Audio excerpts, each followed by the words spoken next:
Apparently I reached the longest time that I'm allowed in the previous video, so I'm going to continue now. So we're just talking about how we can tell if sides can form a triangle. And now we're going to add off into the margin how to know the possible lengths of the third side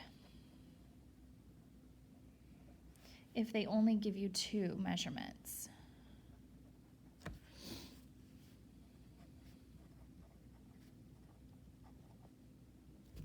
So if they give you two measurements, what you're going to do to find the possible lengths of the third side is you're going to be finding the difference between the two numbers. The difference is less than the third side option, and the sum is more. Because remember, they have to add to more than the longest, and you don't know if your third side is going to be the longest or if your third side is one of the shorter sides.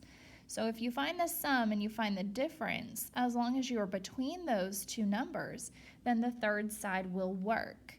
Notice there's no equals bar, it's just strictly less than here because you're not allowed to be equal when you are adding them and checking them with the third side. So for example, if we had a 10 centimeter and a 5 centimeter side, we would have to be more than the difference, which is 5 centimeters, and less than the sum, 15 centimeters. So notice 10 and 5 add to 15. So if the third side was 15, there would be no triangle, so it has to be less than 15. And if 5 is the shortest side, 5 and 10 add to, or actually 5 and 5 add to 10, and then that would be no triangle as well. So it has to be more than 5.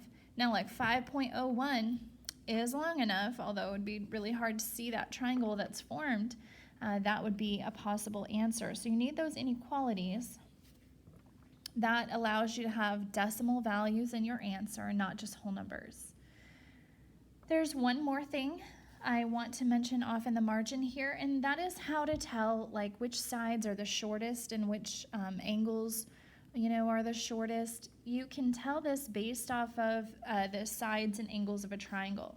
If I have this triangle ABC, and let's say that they gave me that this is 50 and this is 70 degrees, and the question was to list the sides from small to big, or shortest to longest. You can use the angle measures to tell which sides are the shortest and which sides are the longest.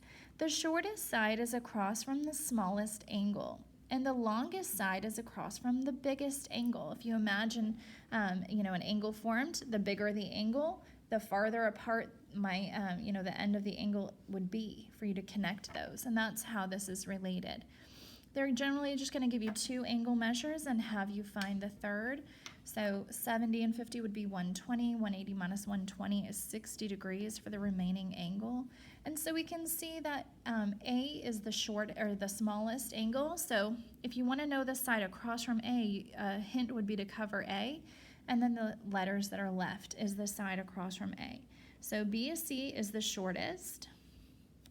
Then the next smallest would be angle C, cover C, and you see AB.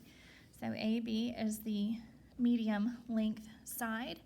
And then the longest, the biggest angle is the 70, cover that, and you see AC is across from that. And so the sides are listed in order from shortest to longest. This can also go the other way if you know the sides. If you knew AC was the longest side, you would know that B is the biggest angle. So know that you can go forwards and backwards with that.